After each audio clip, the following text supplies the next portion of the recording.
Hey everyone, it's Amy Lynn Durham, and you're listening to Create Magic at Work. Create Magic at Work is on a mission to equip senior leaders with tools they need to be a true quantum leader and actually understand what that means. Improve employee engagement, retain top talent, and transform your workplace culture to have less drama and stress. So let's start making magic. Hey everyone. Thank you for joining a very special episode of Create Magic at Work. This one, I get interviewed by a new colleague I met in this new world that I'm in, Samm Smeltzer. This is a recording of her interviewing me on her podcast called HRart of It. And Samm was gracious enough and generous enough to let this interview live on the Create Magic at Work platform and podcast. And I want to share it with you because it really gives you a peek behind the curtain of what can happen for you when you work with me on up-leveling your EQ. And it takes a deeper dive into how you can elevate your leadership skills. So 1, thank you to Samm for your generosity. And 2, get ready to dive in because this is a good one. And you can hear all the questions that I'm asked that I share almost like a masterclass for you that's free to help elevate your leadership in your life. I'd love to hear what you think of it. And here we go.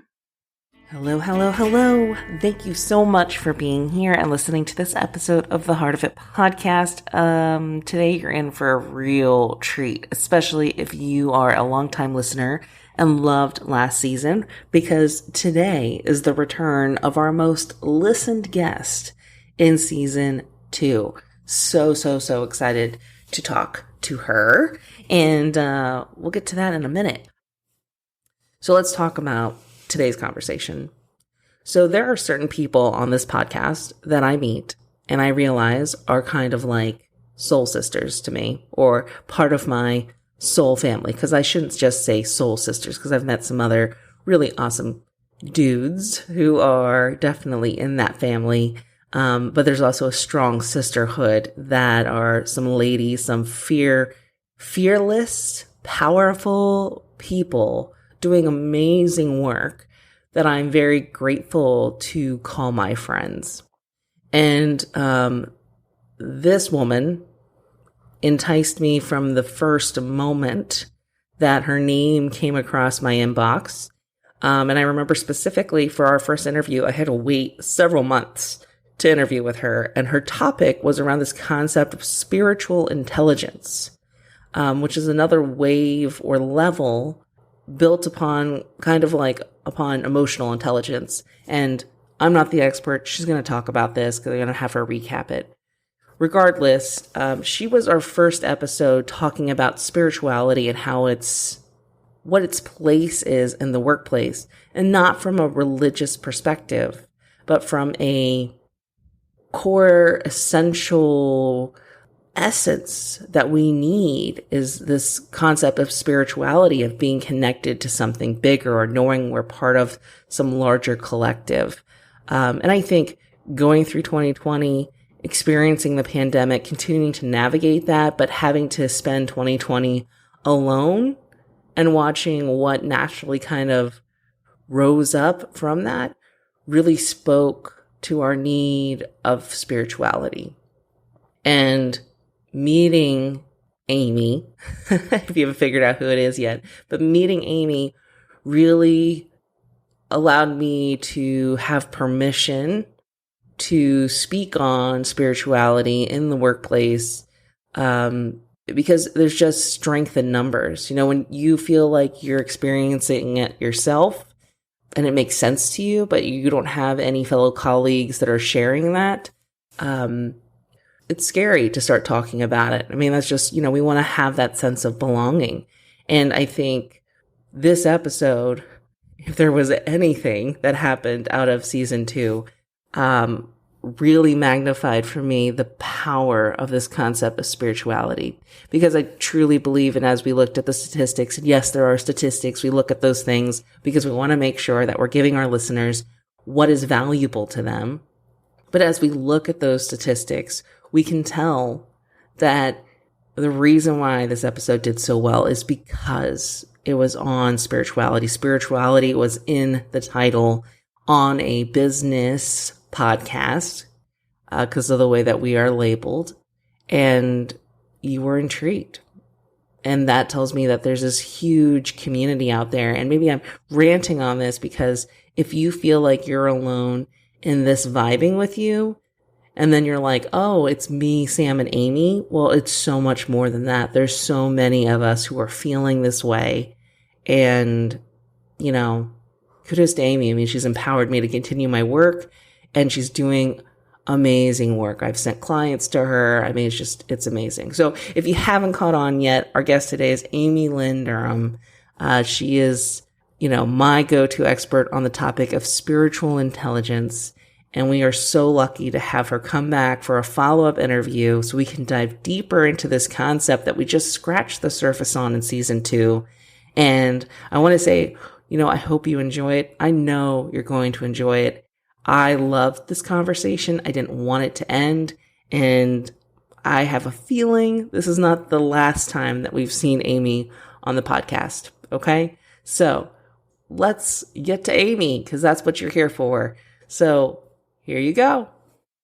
Hello, everyone, and welcome to this episode of the Heart of It podcast. I'm so happy that you're here, and I'm sure that you're really excited because this is probably our most popular guest of season 2, and she is coming back to drop even more knowledge on this amazing new intelligence that has been around for a couple of years, but we just have not been talking about it. And I think obviously it was kind of an instant connection between the two of us because the work that she is doing and the work we're doing at the Heart Center is 100% aligned. So without further ado, I'm so happy to welcome back Amy Lynn Durham. Amy, you want to say hello to the listeners again? Hi, everyone. I'm excited to be back here because I love this show and I love Sam. Well, and we all love you, Amy, and I love the work that you've been doing. It's amazing to look at the growth that we've both been doing on our own little paths, but Amy is doing much needed work, and I love when we have practitioners that are complementary because obviously how many of you downloaded and listened to that episode, and if you were listening to it multiple times, it speaks to the fact that we're on the right track of this is what's the future and this is what is absolutely needed. So if you missed the episode, I guess we should recap that and just get them filled in. But it was called Spiritual Intelligence. It's talking about SQ. We've heard about IQ and EQ is really popular with leadership. But Amy introduced this concept of spiritual intelligence with us. And Amy, can you just kind of do a 2-minute kind of recap of what spiritual intelligence is so that those people who don't know will go back and check out that episode? Sure. 2-minute recap of SQ. Let me try. No, so spiritual intelligence is defined by Cindy Wigglesworth, who developed the 21 skills that you can skill build in, as the ability to maintain inner and outer peace, regardless of the situation that you encounter in your life. It's also a way to describe it is to put your day-to-day concerns aside and access that place from within you that comes from wisdom and compassion, see the big picture view, things like that. You get to SQ by way of EQ, I should mention. So you don't have to be super studied in emotional intelligence. And at the same time, as long as you have exercised some self-awareness of your emotions, you have an emotional management strategy, you can build connections, you sort of get to SQ through EQ. Yeah. And I think as I was playing around, because obviously when we first met, I was very much obsessed kind of with this SQ concept. And I did some digging on Cindy and watched her TED Talk when she talks about how she started that work and her telling the story of what led her to that path to start the research.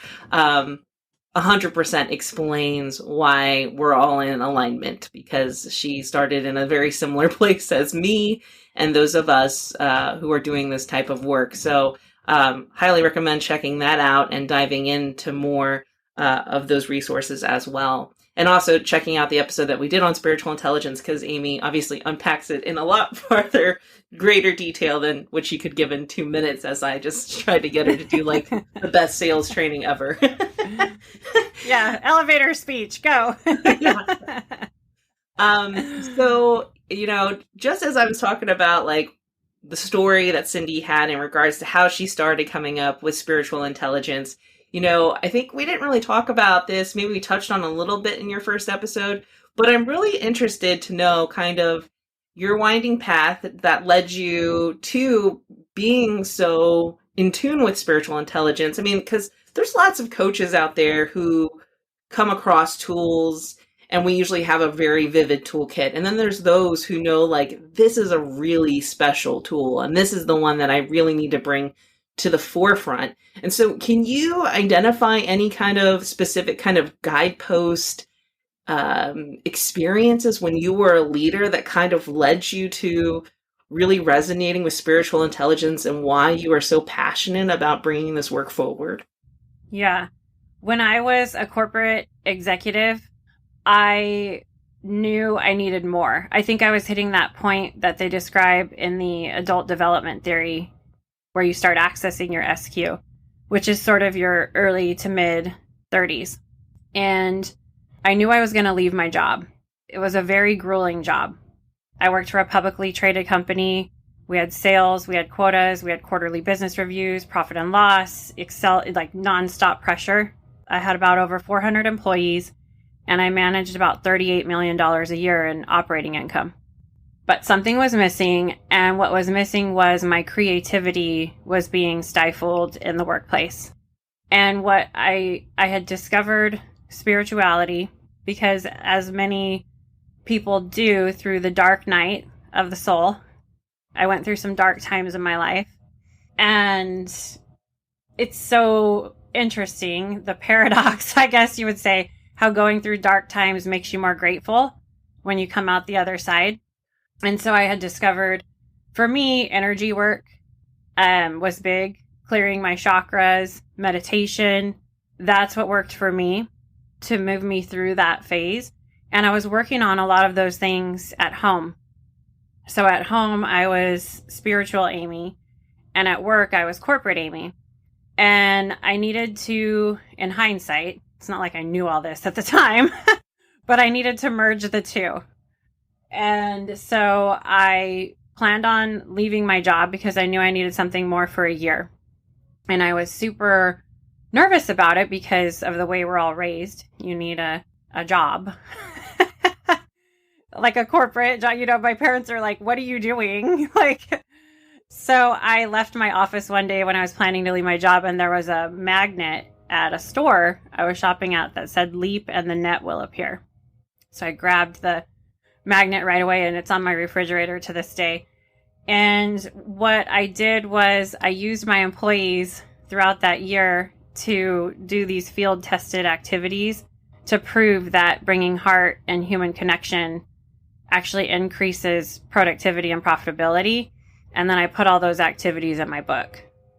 So what we were really doing was skill building in EQ and SQ, even though they didn't know it, because when I left my job, I didn't want anyone, this is probably my ego, and I know we're talking about ego today, but I didn't want anyone to say, oh, she couldn't hack it, that's why she left. I came from a very competitive environment, so the competitor in me wanted to prove, hey, when you bring people together and connect them in a deep and meaningful way, we actually win. Mm-hmm. And that was what I did. Wow. Your story, it's almost like creepily eerie how it mimics kind of what's happening in our landscape right now professionally. I mean, you made that move before we had global pandemic. So we had global pandemic that we're still navigating, quarantine that basically forced people into, this might be like a little too deep, but these dark nights of the soul, like, extroverts were forced to be by themselves, isolated for long periods of time. And even introverts, I mean, you were given this perfect environment to go deep and start questioning things that without having a provoking kind of unsatisfactory event happen at work. And so I think a lot of the upheaval we're seeing in the workplace is a result of that. And also, I think that speaks why people are vibing so much with this concept of SQ and awakening and applying it more in a professional context and not just keeping it isolated to this is what we do at home to take care of ourselves. Like, we're realizing how much that work aspect, it plays a huge component in our wellness and our well-being. Like, you can't separate those two. Yeah, and I think we were trained to separate them in the workplace, in the systems that we worked in for a really long time.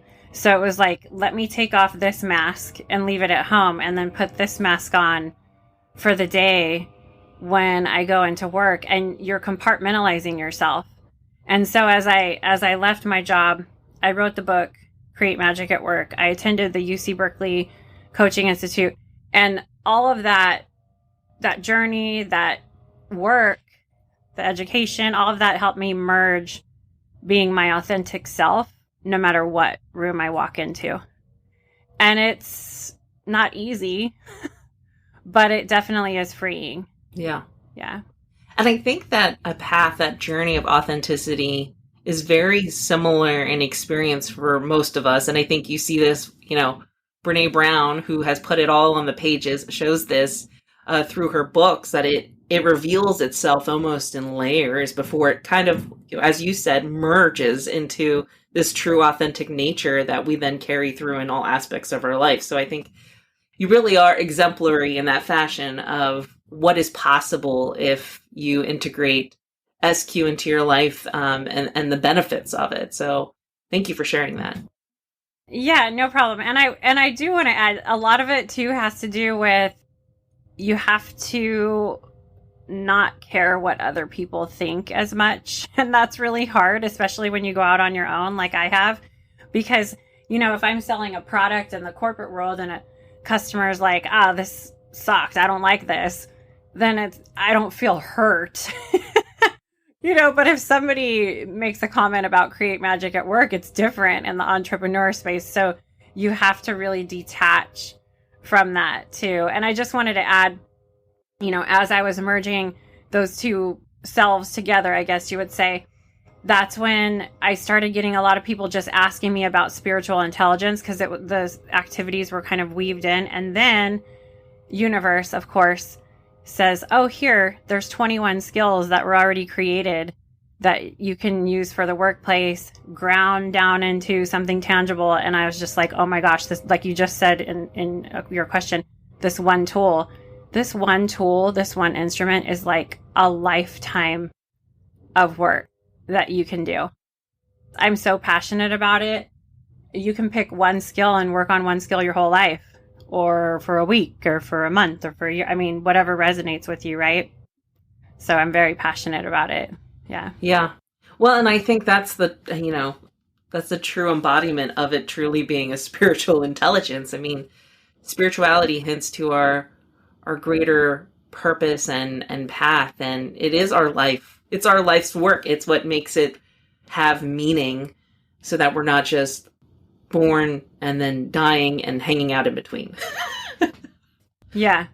Using our meat suits in a positive way. I love that. That totally could be a t-shirt, Amy. Use your meat suit in a positive way. Yeah. Or a hashtag or something. Yeah. Oh my God.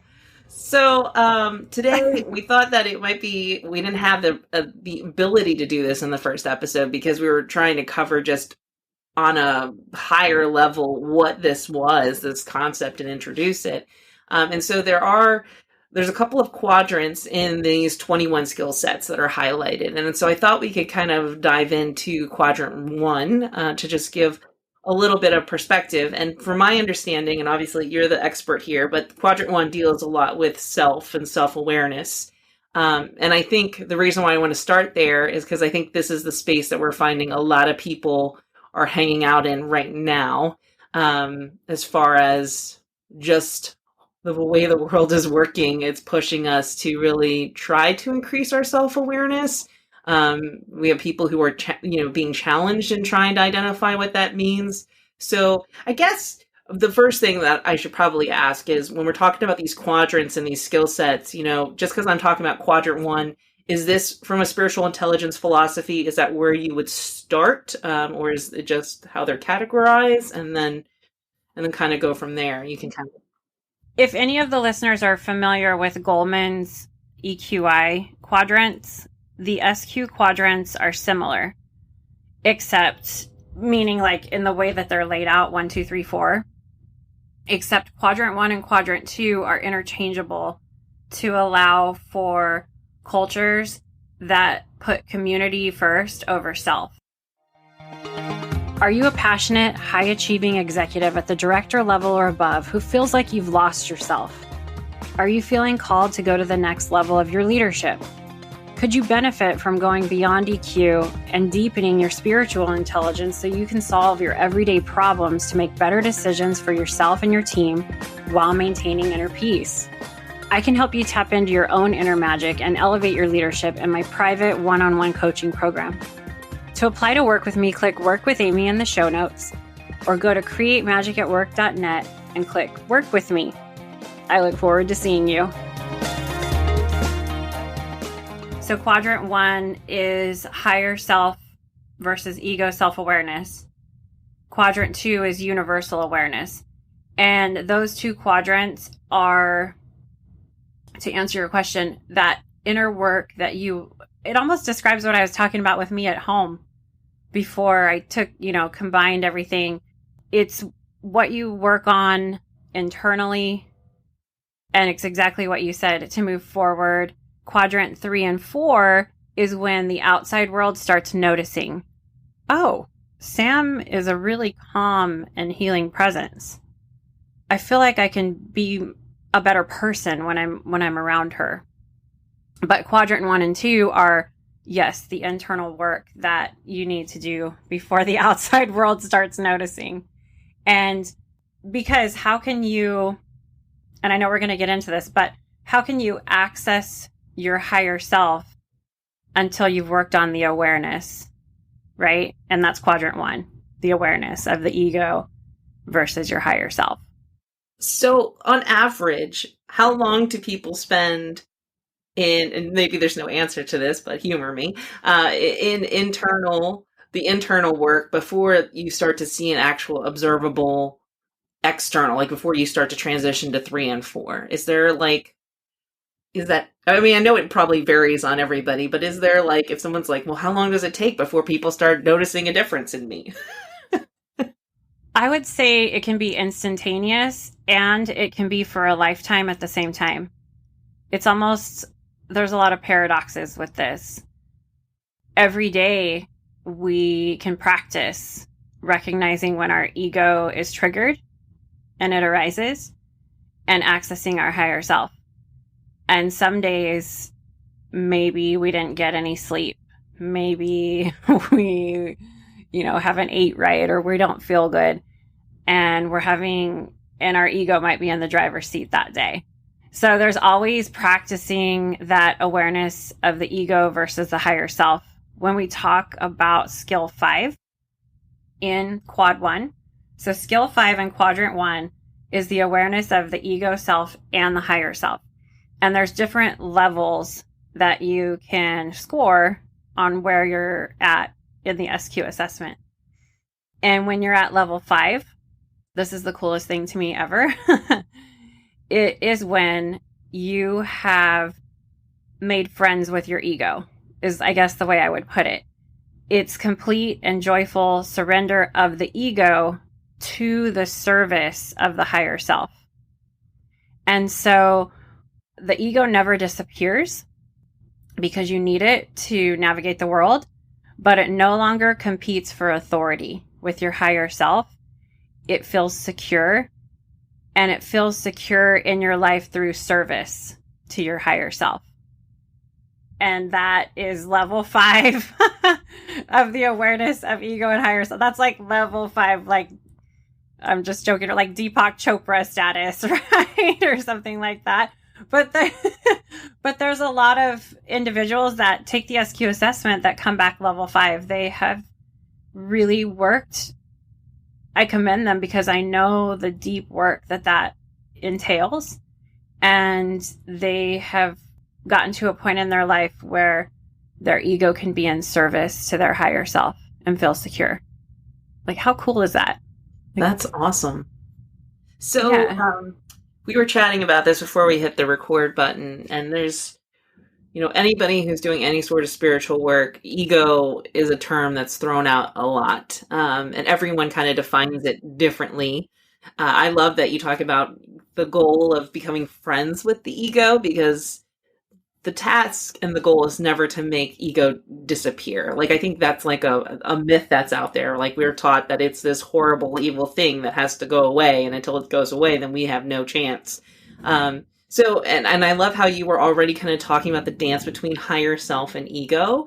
So can you try to put those in more layman's terms, to say what really is the purpose of the ego and what is higher self, and what exactly are these things that you're referencing?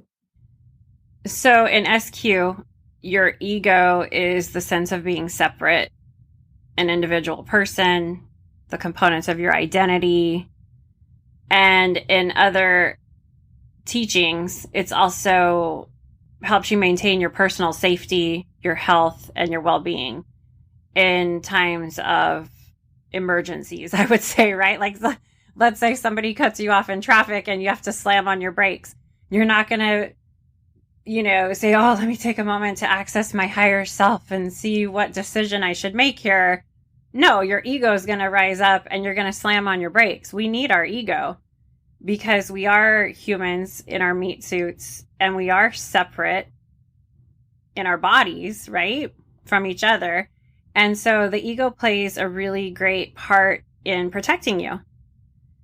And I'm thinking back to like old ancient days, a lion's chasing you. Your ego is going to spark you to fight, flight, or freeze, to run, to fight, to freeze.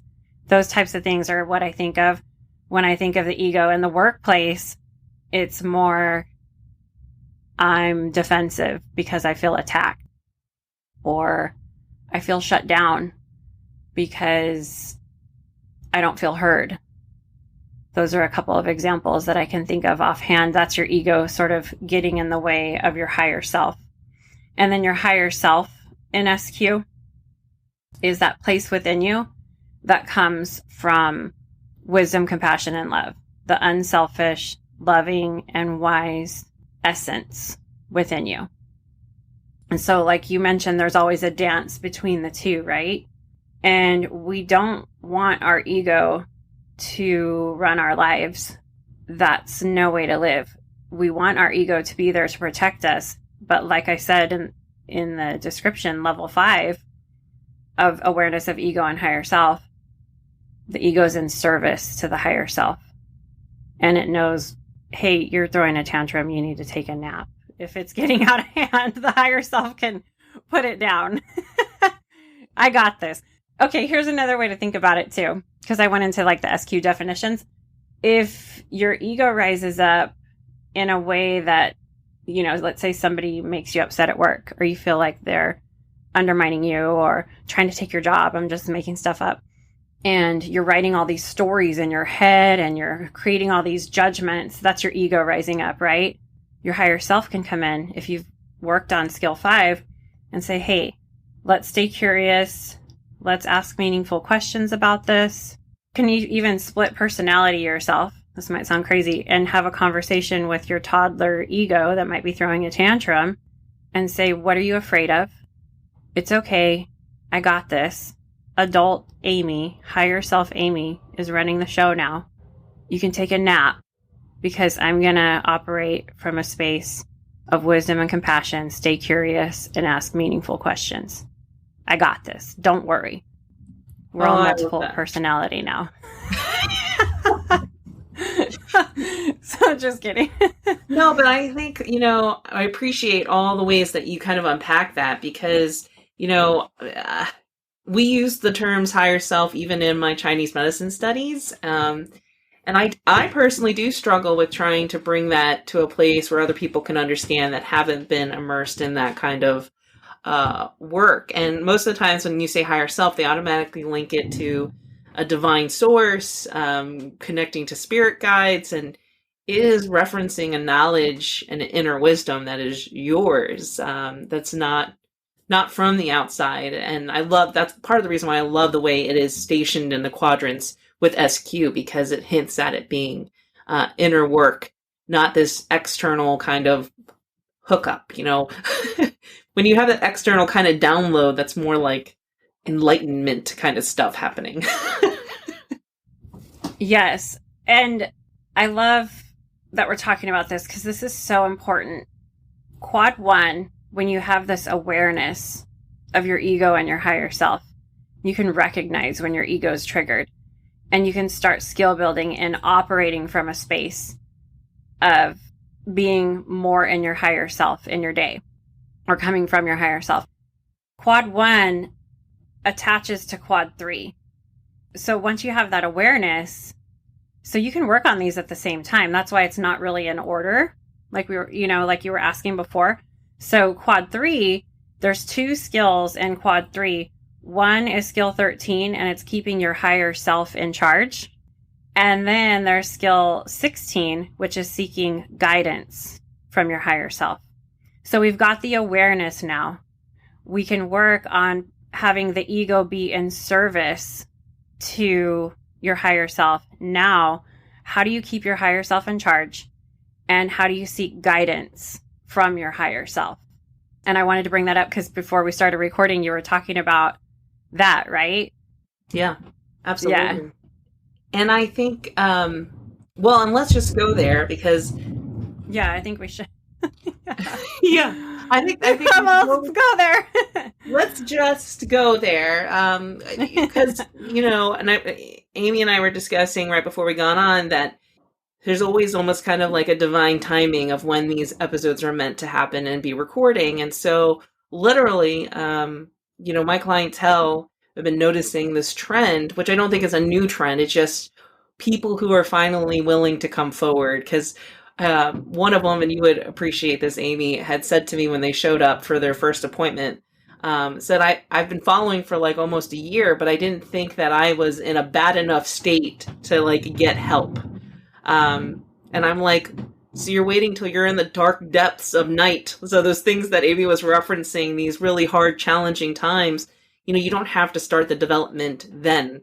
It's a lot easier to navigate if you start it early on, when you start to feel kind of the little nudges or just vibing with the stuff that we're talking about here.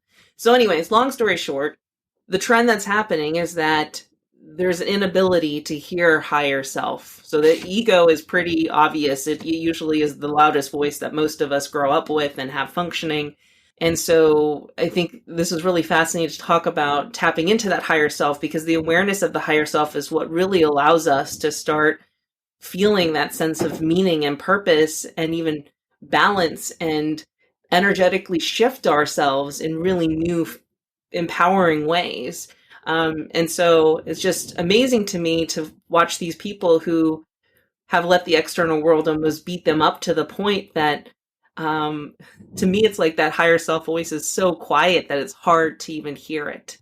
And nobody wants to hear that they can't hear their higher self. And that they, because everyone wants to think they're trying to do what's best. And I don't think it's anyone's fault when they can't hear it. But so what are those other steps in awareness? Like if you're working with somebody that's struggling with that they can't really hear it at all, maybe is defaulting to ego because they're so afraid because of everything, life circumstances that have happened, how does somebody start to unpack it and start to open their awareness and start to shift themselves so that they can start moving through these quadrants and have that level 5 that you're talking about? How do we start unpacking that, I have so many thoughts from what you just said, thinking about the pandemic. And I want to make sure I say that we need to make sure we don't villainize the ego, because the ego is there to protect us. We just need to recognize when it's irrational, if you will. And I think about the pandemic and how there was a lot of ego triggered to protect. Okay, we go into lockdown and people start ransacking toilet paper and paper towels. And like, I need to protect myself.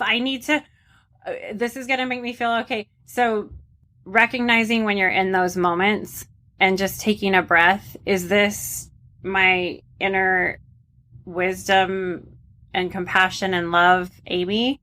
Or is this my ego freaking out that I need to stockpile toilet paper to feel safe?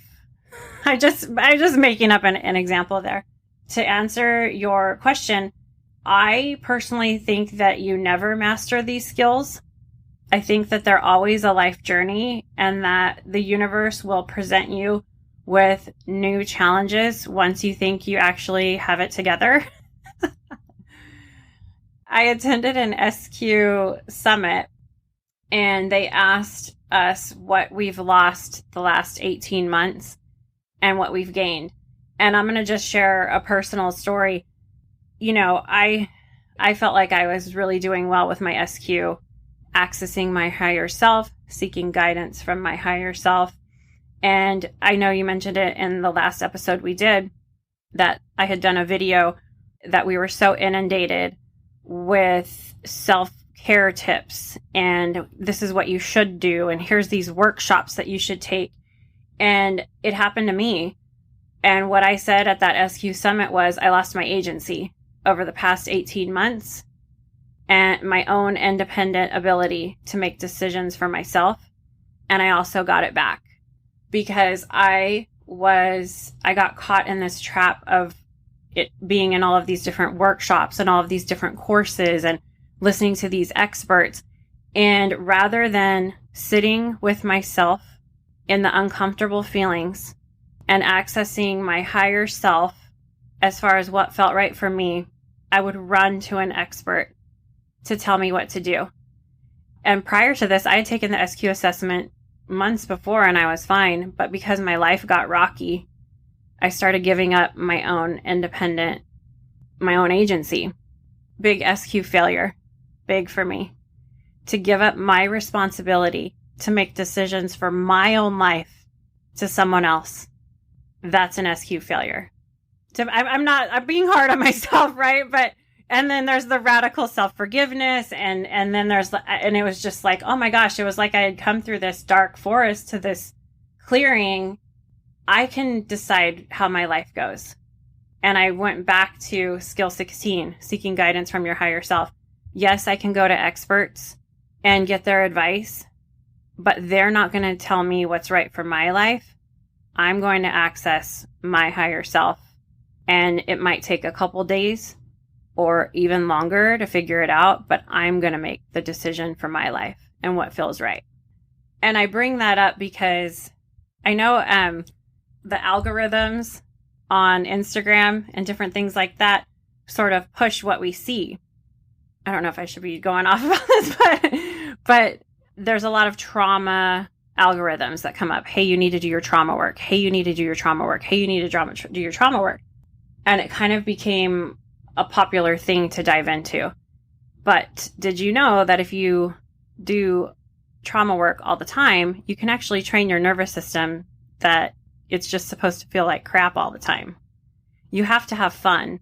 You have to play. You have to enjoy life. You have to train your body that life is enjoyable as well. You don't have to dive into the ocean all the time.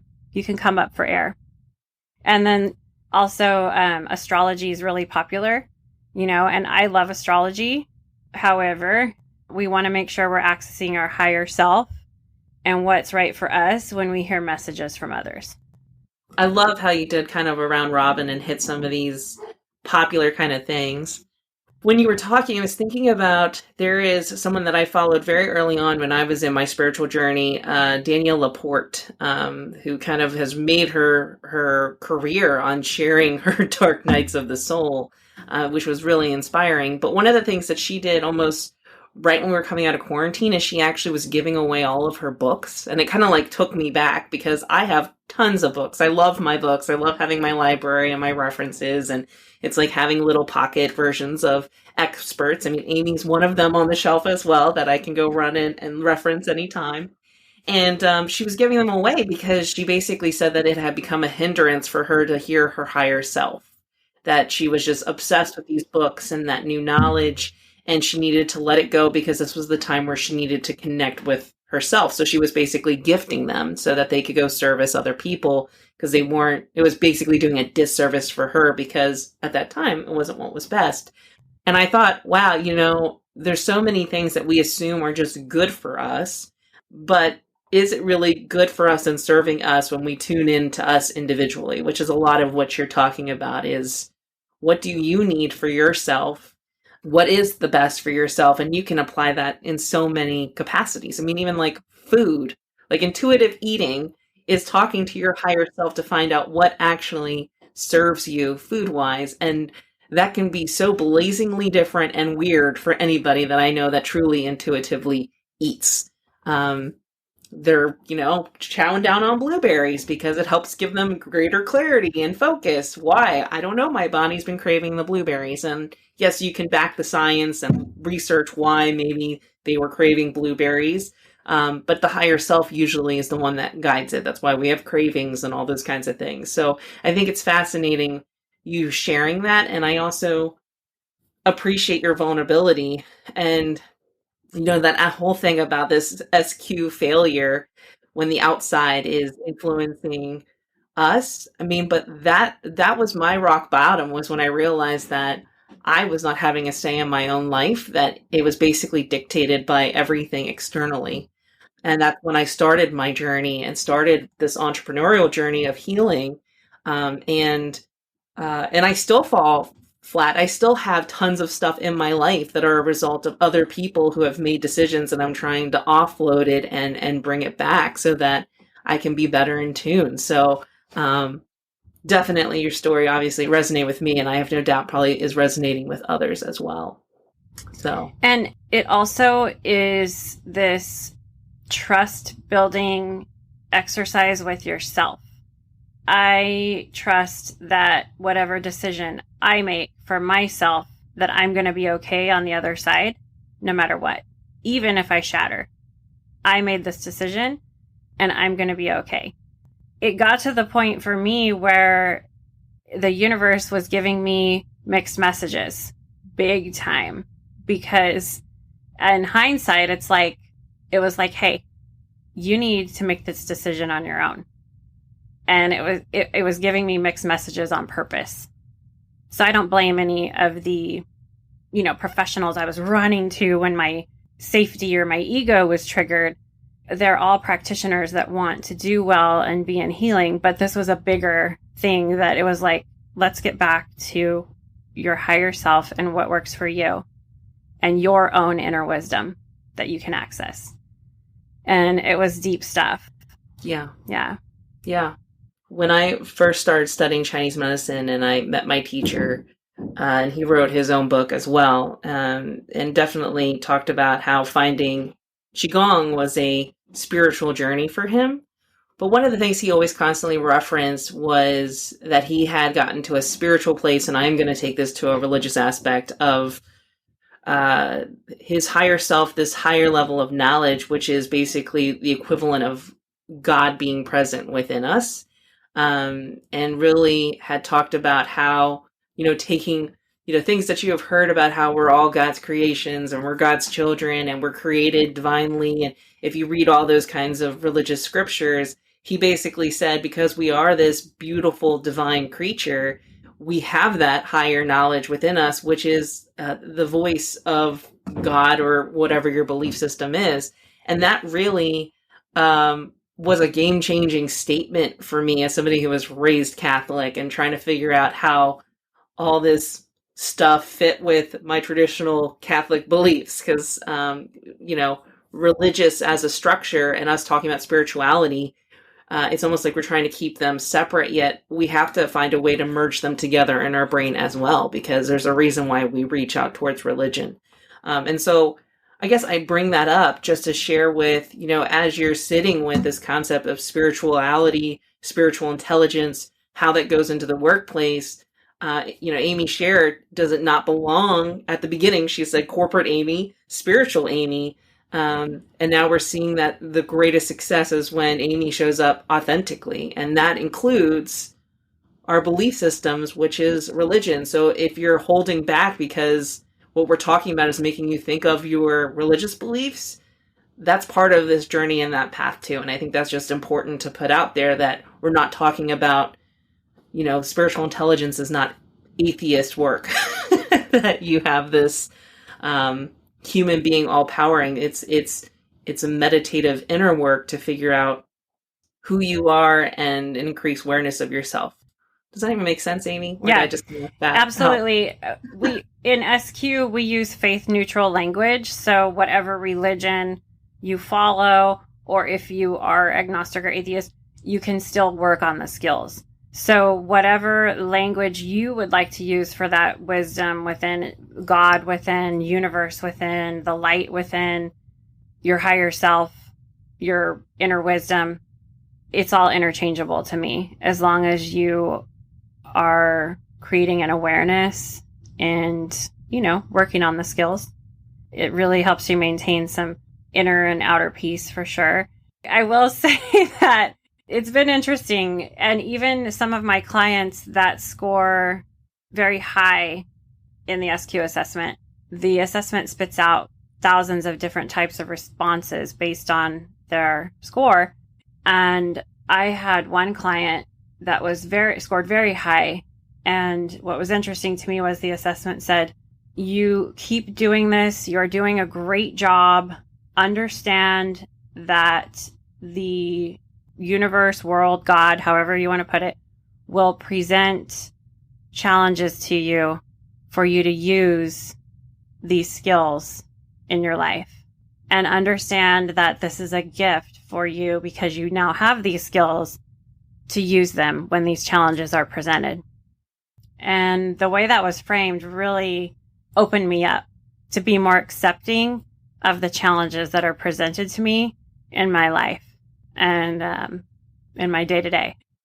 Well, I obviously am so grateful for this discussion, because sometimes I kind of am overly critical of myself that I can't simplify this whole topic of ego and self-awareness and higher self. And the complexity of these topics come from the fact that it is an intimate relationship with yourself, and it's going to be 100% dictated by your individuality as to how this materializes. And at the end of the day, the universal truth is that we all have ego, we all have a higher self, and they talk to us all the time. And the skill set that needs to be developed is tapping into them. So, Amy, I'm really grateful that you kind of helped us unpack that in a greater depth. So I guess before we wrap up here, do you have anything else that you want to share, or anything else on this topic that I didn't tap on to yet that you want to share with the listeners? My only final thought is, think about that as a leader in the workplace who's maybe in charge of thousands of people that has to make really, really tough decisions.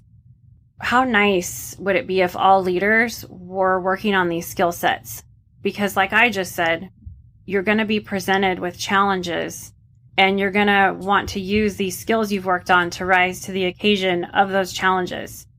Whether it's a pandemic and the whole workplace has to change, you've skill builded in these areas so you can be a better leader when these challenges arise. Mass layoffs, whatever the case may be, right? And I just wanted to really make sure that we touched on that. Thank you, Amy, so much. As always, it is an absolute pleasure. And yeah, I'm so grateful that you have come into my life and come into the listener's life and are part of the Heart of It family. So thank you. And thank you to everyone for listening. I know that you probably got lots to noodle on, and make sure that you learn more about Amy at SQ by checking out the information and links in the show notes. And I will talk to you next time. Thank you. Thanks, Sam. Hey everyone, it's Amy here. Thank you for listening to the latest episode of Create Magic at Work. And please come back often and subscribe, rate, and review the podcast. Keep joining us for more exciting episodes where we help you transform workplace culture to systems that create less drama and stress and have high productivity and profitability. You can get your own tools for the workplace at createmagicatwork.net. I have a new Create Magic at Work, the journal, that just released. And it invites you to reflect about different themes for work and your career. Each section of the journal contains a topic, an affirmation, and 2 prompt questions to help you journal your thoughts. Topics are like inspiring others, mentorship, expansion, and productivity. Connect with me at createmagicatwork.net. Also connect with me on LinkedIn under Amy Lynn Durham. Sending magic to everyone, and see you next time.